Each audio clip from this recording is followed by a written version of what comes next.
afternoon. We're in South London today, outside Crystal Palace Football Club. So I'm just going to show you around a little bit.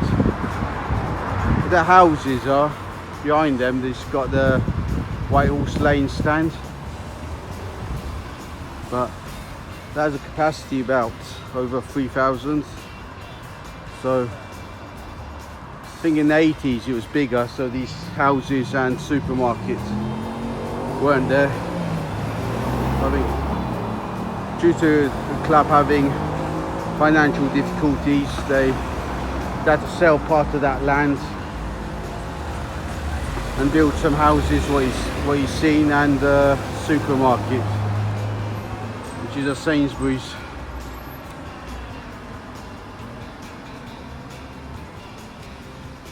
So it's a bit like the Homesdale Road. Stand used to back up onto White Horse Lane. So I just got the map there.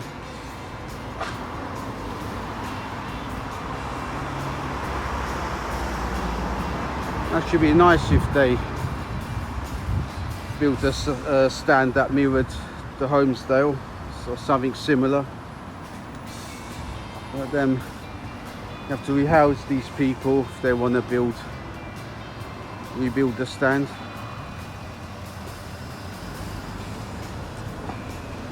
Oh, the supermarket has to be relocated as well. It's only a small strip of land, but it would be nice if they built larger stands. Now you're walking along Park Road towards the Arthur Waite stand.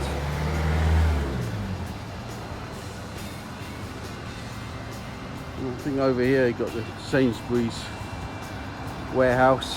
You've got the corner of the White Horse Lane stand where you can see, and Arthur Waite.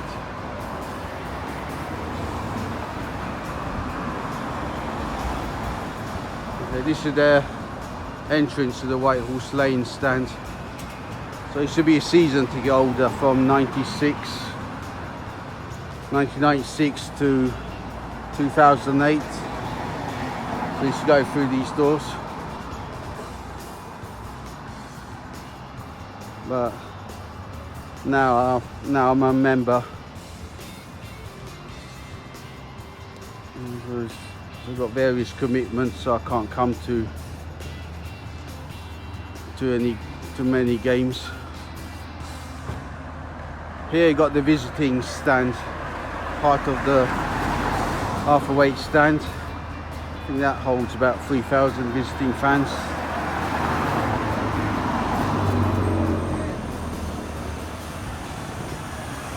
Before, it used to be situated on the other side of the Arthur Waite stand, but somehow the club decided to move them here.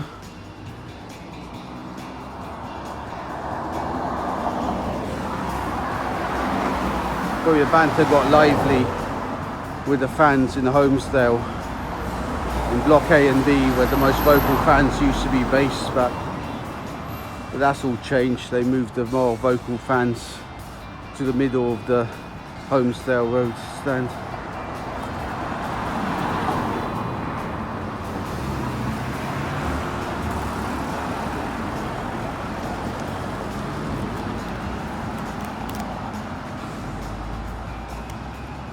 This stand was sort of rebuilt in the early 1960s, so it hasn't really changed that much. It's got quite a large roof, a single tiered stand, so obviously it's been modernised. I think that holds around 10,000. I think in this stand you get a lot of casual ticket holders, tend to come here.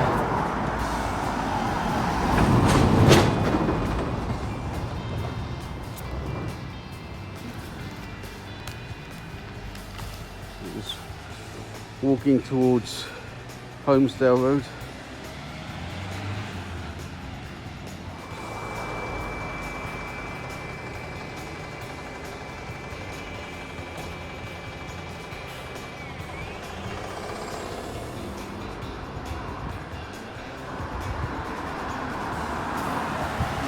so in the Park Road, Homestead Road corner. So these are the ticket windows, but I'm not sure if they're used that much now. Everything's done online really these days.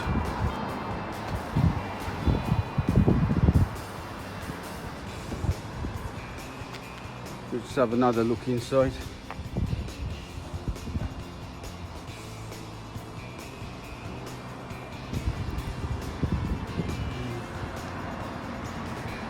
The ambulance entrance. That's the stadium map there. Get the same one on your ticket, showing you where to sit. Okay, so that's the famous Homestead Road.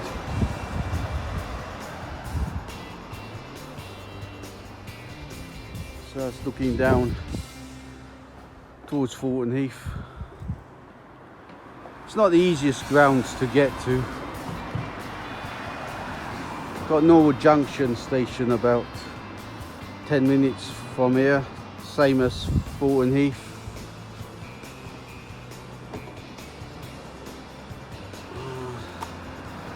It's not put Brighton's shirt on this.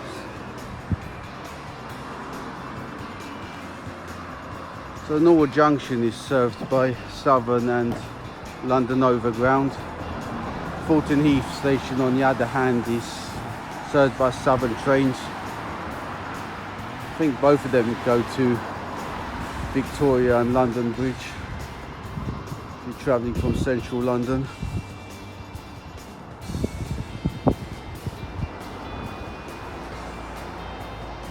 Okay, this is the most vocal stand. There's some more red and blue turnstile shutters. I think that holds around 6,500, and that was rebuilt in the mid-90s. So it used to be the Homestead Terrace.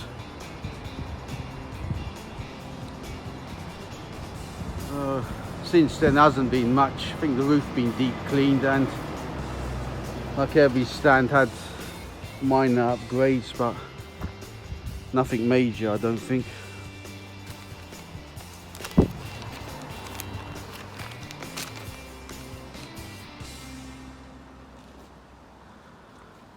So they moved the fanatical Palace fans in the middle, I think in the top end of the lower tier. So this is the only stand in the stadium that has 2 tiers. But like I mentioned, White Horse Lane, it'd be nice to have something similar. But I reckon the ground has the potential to have a capacity about 40,000. 26,000 is quite small for the Premier League. But I don't think Palace have a enormous fan base. I think some of the more casual fans may support the bigger teams and have Palace as their second team. But hopefully it could stay in the Premier League and still try and maintain that level.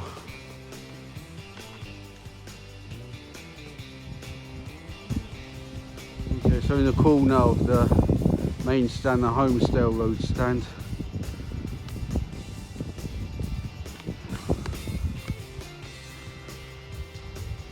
Over there you got some houses, but I think the club purchased about 6 of them, so they want to upgrade the main stand.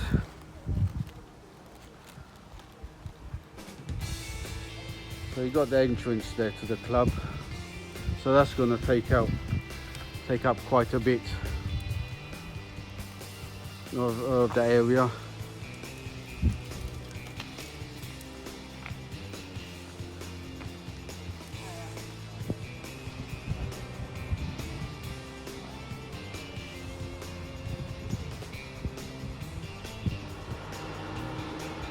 this is the main stand now. I think that holds around 6,500.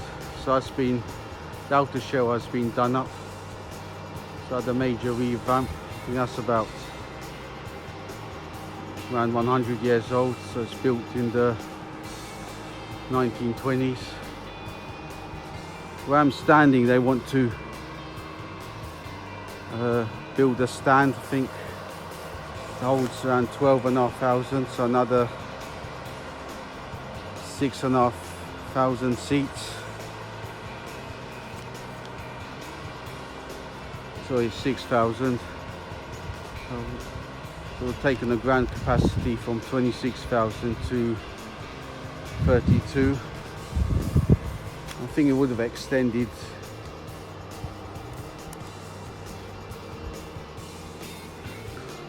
probably around this part. I think we would have had the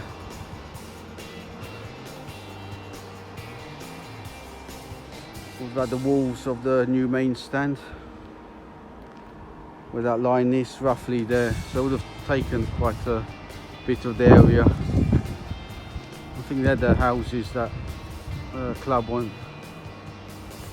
wants to demolish. So that new stand will obviously take up place. We'd have to replace these houses.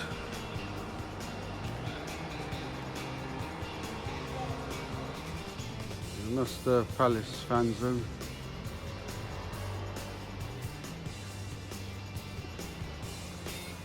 So that'll probably have to go at some point. Well, with regards of the new stand, I think that was meant to commence earlier, but I think Croydon Council being bankrupt, I think the project hasn't never took off. But I think it's formally agreed, but I don't know when the work's gonna start. But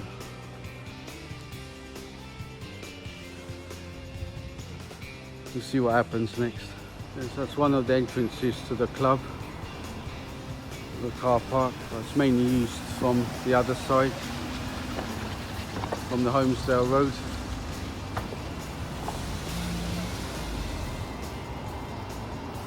So that's part of the main stand again.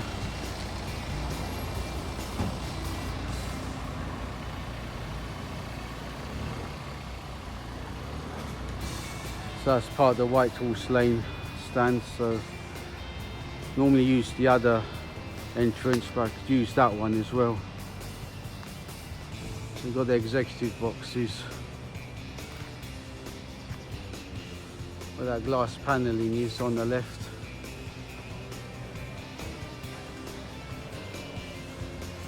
Okay, now you've got Sainsbury's here. So that's built at a similar time where them houses I showed you at the beginning of the video.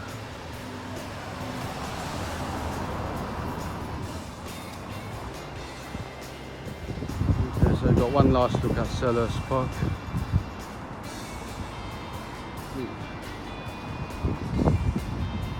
And I got the club shop here. I think compared to most Premier League clubs, it's quite small. So I could have done with an upgrade, but only done a small scale upgrade to the club shop, so it's a good little one.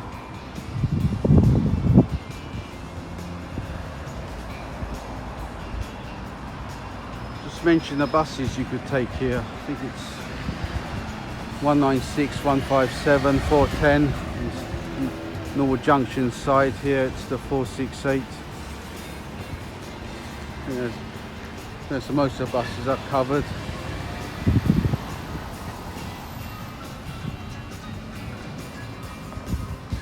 So back onto White Horse Lane.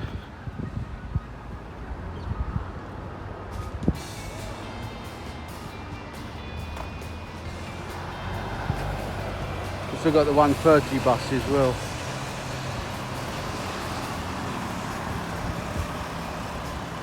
So it's over there I started my vlog.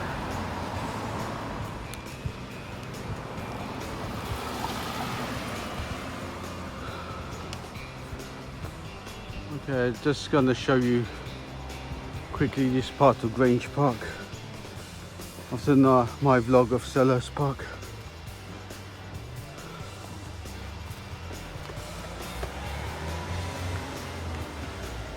Sorry if I didn't sound clear on some parts of the vlog. Anyway, I just want to update you quickly on the transfers. So one final say before I wrap things up. I think Palace had a busy transfer. Got some names in,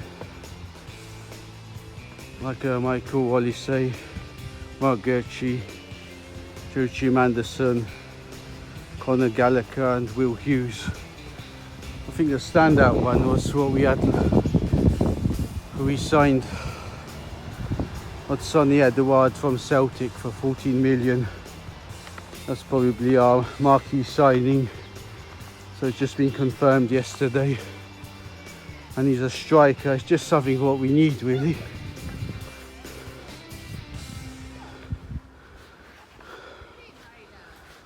I've done a vlog of Grange Park, so while I'm walking home I'll just quickly show you this part.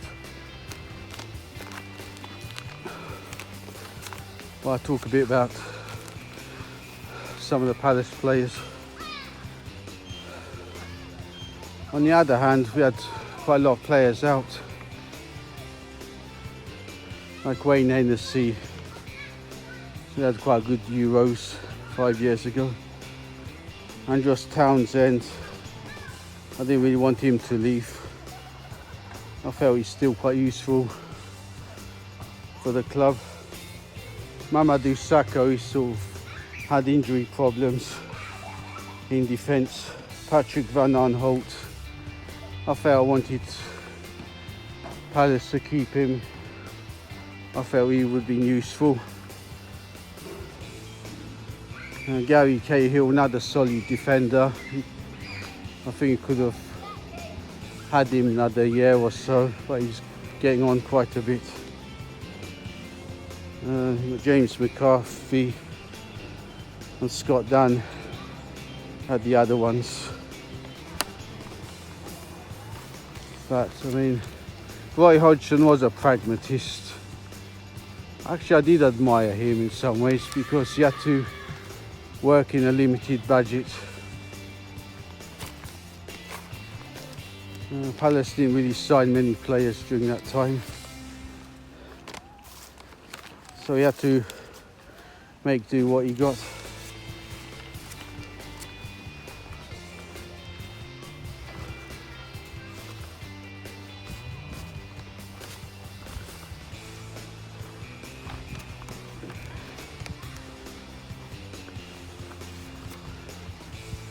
But I think it was also guaranteed that Palace will stay up. But I wasn't 100% certain, but deep down I think I knew he could do it. But I think it's a brave decision what Palace made. See if hopefully Patrick Vieira will do well. He doesn't have experience in the Premier League, but he did have a stint in France. And hopefully it'll work out for him. I think Palace want to evolve their style of play from a more pragmatic approach to a more expansive style. But De Boer was there 4 years ago, but he wanted to change things too much. And Palace ended up losing a few of their first games. So I think he might have changed things too soon, but I think with Patrick Vieira he might be more gradual. So I hope the squad will take these ideas on board and not have a rift like what happened with Frank De Boer. I think Palace have to do things more gradual way because our style of play is more sort of dogged style. Can be laboured at times, but Sometimes it's just the players we got and the limited resources, but Palace could change it gradually, that'd be fine. This Premiership is quite a tough league, and it'll be a gradual process.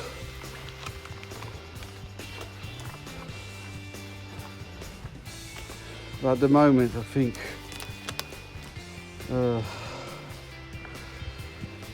Conor Gallagher sort of made an immediate impact. Nearly scored against Brentford on Saturday, I think a fortnight ago. He scored two at West Ham, but if Palace could just sort their goal scoring problems out there, they might have a more comfortable season. Like I said, I think mid-table will do. I can't expect too much. But if they just make the things a bit easier, that'd be great. Anyway, I hope you enjoyed watching this vlog. So I'll just show you quickly what I bought.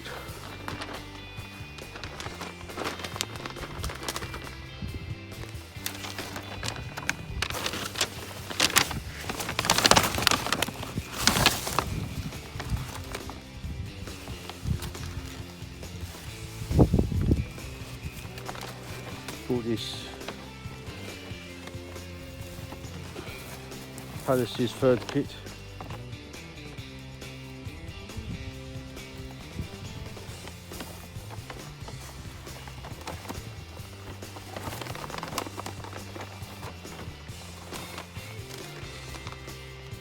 And a mask as well.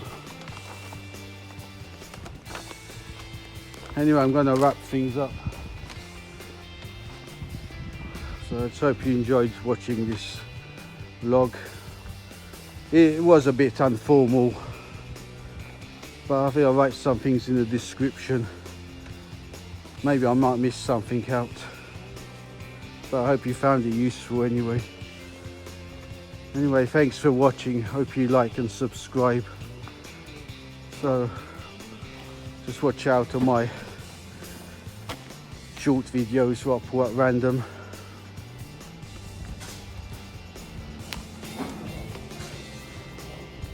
See you soon.